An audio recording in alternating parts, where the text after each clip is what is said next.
Salut la compagnie, c'est Jules Melon et aujourd'hui on se retrouve pour un petit podcast sur un film français intitulé En fanfare, nouvelle réalisation d'Emmanuel Courcol, 3 ans après un triomphe, qui était plutôt sympathique avec Cadmerade. Ici, au casting, dans les rôles principaux, nous avons Benjamin Laverne et Pierre Lotin, entourés notamment de Sarah Souko, Jacques Bonafé, Ludmilla Michael ou encore Anne Loiret, ainsi que pas mal d'acteurs-actrices amateurs, membres pour certains d'une vraie fanfare du Nord. Oui, parce que le film En fanfare va se dérouler dans le Nord et va parler d'une fanfare, mais pas que.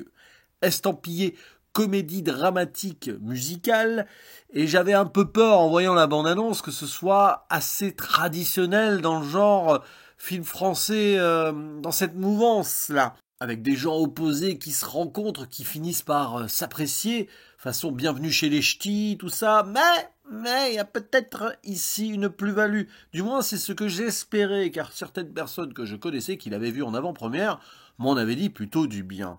Et donc, on va suivre deux frères, enfin, c'était pas censé être le cas, mais ils le sont vraiment.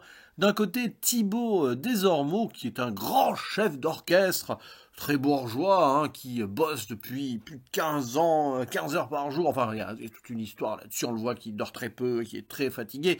Mais en plus d'être fatigué, le monsieur, il a une leucémie. Voilà. Et d'un autre côté, quelqu'un qui est plus modeste socialement, qui vit dans le Nord, donc Jimmy, qui est joué par Pierre Lotin, lui, et qui, bon, Pierre Lotin des Tuches, vous allez me dire, oui, mais il a fait autre chose, monsieur, c'est un acteur qui a quand même plus d'une panelle à son arc. Ceci n'a absolument aucun sens. J'ai mélangé des expressions, c'est pas grave, je la garde. Voilà, Jimmy, lui, il est tromboniste dans une petite fanfare, et bah, il vit tranquillement, quoi. Bon. Et l'arrivée de ce frère, bah oui, parce que Thibaut en fait a été adopté, Jimmy lui a été placé dans une famille d'accueil qu'il a adopté hein, par Claudine, là que l'on voit aussi très sympathique dame. Bon bah les deux vont se retrouver et comme Thibaut a besoin d'un donneur pour soigner sa leucémie, il cherche quelqu'un de compatible, qui ne sera pas sa sœur, puisque du coup ce n'est pas sa sœur.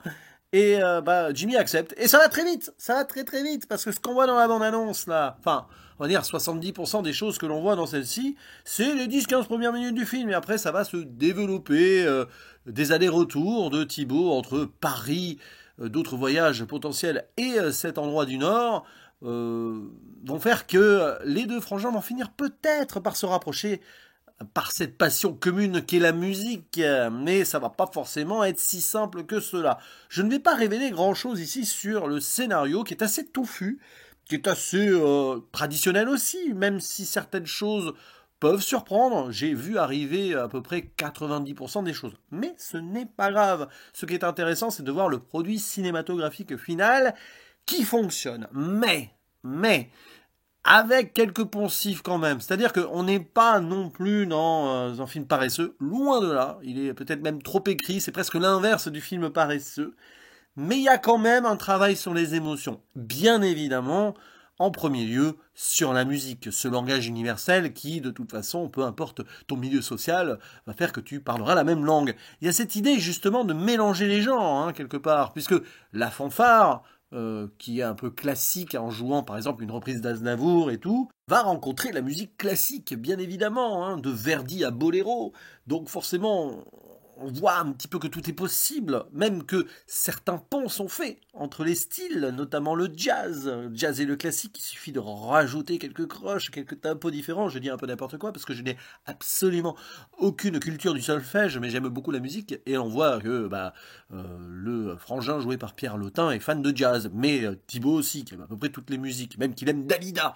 Laissez-moi chanter. Bref, oui, Dalida qui voulait mourir sur scène, en espérant que ça n'arrive pas à Thibaut dans le film. Est-ce qu'il va voir sa leucémie soignée grâce à son frère? Mais est-ce que derrière, si ça marche, il ne va pas y avoir autre chose? Bon, bah oui, il y a plein de choses, mais du coup, je m'égare. Ouais, musicalement, c'est sûr que ça passe super bien. Et c'est là-dessus que le film réussit ses mises en scène d'emblée, j'ai envie de dire. Sur la scène d'introduction de chef d'orchestre, on voit un Benjamin Laverne totalement impliqué et emporté. C'est presque Bernstein, hein. Bon, je pensais au film Maestro, je crois qu'on voit un extrait de Bernstein à un moment dans le film, à moins que ce soit quelqu'un d'autre, mais bon, Et cette idée de croiser la virtuosité d'une caméra, alors, ça en fait beaucoup moins que Maestro. Hein. C'est pas Bradley Cooper qui a voulu à tout prix en surrajouter. Non, limite là c'est un peu parfois en retrait, mais sur ces scènes-là ça fonctionne. Emmanuel Courcol, il gère bien, on va dire, ses partitions visuelles par rapport à ceux-là. Il y aura un écho, j'en dis pas plus vers la fin. Alors, de toute façon là c'est très vague. Hein. Et il y a des moments aussi de piano, des moments de fanfare. Oui, il capte bien les regards. Et il y a autre chose qui est foncièrement réussi dans, on va dire, la mise en place visuelle, globale et narrative, c'est la relation entre les deux frères qui sont vraiment opposés et le choix des acteurs. Benjamin Laverne, il est très généreux dans son jeu, dans son regard, dans ses mimiques, dans ses gestes, hein, c'est le chef d'orchestre. Tandis que Pierre Lotin, forcément, il est plus brut, plus méfiant. C'est comme un loup qui ose pas se rapprocher de l'humain qui lui tend la main, quoi. Et je trouve qu'il y a plus de force dans le jeu de Pierre Lotin, même s'il en montre moins que Benjamin Laverne. Alors attention, hein, les deux sont très bons, hein, mais chacun dans leur style. Et je trouve que l'union se fait bien. Ces deux frangins que tout opposés, qui n'étaient surtout pas destinés à se rencontrer un jour, bah, ça, pour le coup, ça fait mouche. Il y a une petite progression et tout aussi, même si sur la finalité, il y a une petite accélération qui vient vraiment en miroir avec le début qui est très rapide. Je pense que c'est aussi voulu dans le rythme, ce qui fait que ce qu'il y a au milieu du métrage parfois peut avoir certaines longueurs, mais c'est le tempo de la mise en scène. Il a voulu aussi faire ça presque musicalement, construire cela comme une pièce de classique peut-être, je ne sais pas, qui peut commencer fort, qui va avoir des variations et qui va terminer tambour battant. Il y a des scènes drôles aussi, hein, parce que ça reste une comédie, notamment quand les deux sont en voiture, un petit peu bourré, hein, le maestro, moderato burrato, hein, oui, bon.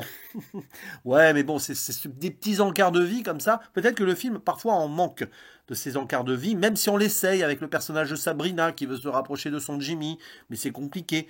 On a aussi ça du côté plus bourgeois avec Thibaut et sa sœur Rose. Il y a des petites scènes comme ça d'espièglerie, mais presque on se demande pourquoi c'est là, du côté hein, de la famille de Benjamin Laverne, j'ai envie de dire, parce que c'est pas vraiment sa famille, mais on montre quand même que bah, malgré tout, il y a quand même toujours une union, même si on lui a menti sur ses origines. Et arrive donc peut-être mon petit bémol principal, le côté social.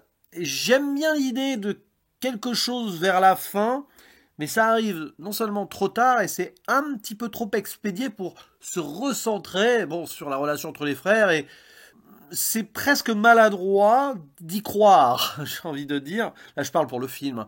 Film, tu y crois à ton enjeu social, donc cette grève et tout, mais en fait, tu n'en fais pas grand-chose parce que tu as une autre finalité en tête. Donc, c'est presque dommage parce que on part presque sur un autre film, à un moment, une autre idée de chorale et de fanfare, avec le fameux Boléro de Ravel. Hein. Décidément, au cinéma, cette année, le Boléro de Ravel, bon, il y a eu un film, hein, Boléro. Et puis il y a Aznavour aussi au début, Emmenez-moi, qui reviendra. Et là aussi, Aznavour au cinéma cette année. Bref, hein, tout est lié. De toute façon, le Cinematic Universe français cette année a décidé de ressembler à quelque chose de cohérent. Bref, qu'est-ce que je disais? Oui, cet aspect grève et tout, qui donne des moments touchants, mais ça, pour le coup, ça va trop vite, c'est trop expédié. C'est un petit peu le problème du film. Parce qu'on tente autre chose, mais un petit peu tardivement, et ça ne prend pas. On se dirigerait presque vers une version française du film britannique Les Virtuoses, mais pas tout à fait. Et après, on revient sur l'essentiel. Alors, l'idée aurait été de développer ça plus en filigrane en parallèle, ce qui aurait été difficile vu l'écriture déjà chargée du bordel, mais il aurait fallu faire autrement. Bon, voilà, peut-être qu'il y a eu trop d'idées. Il y a beaucoup de scénaristes hein, sur le film. Je crois que j'ai repéré au moins 4 noms, voire 5. Donc forcément, à un moment, ça se sent. Et puis il y a une pièce musicale qui a été composée aussi par Michel Pétrosian. Peut-être pour le film, je ne sais pas, mais en tout cas, c'est quelque chose qu'il a vraiment fait lui-même.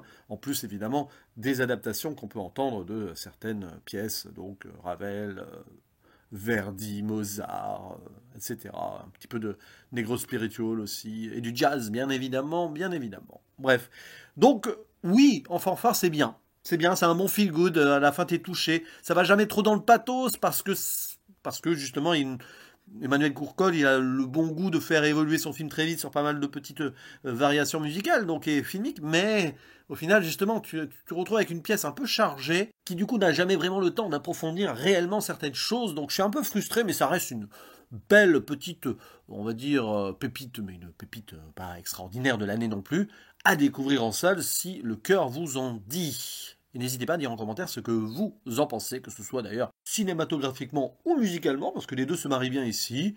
Et on en reparle en commentaire. Je vous dis à la prochaine. Ciao!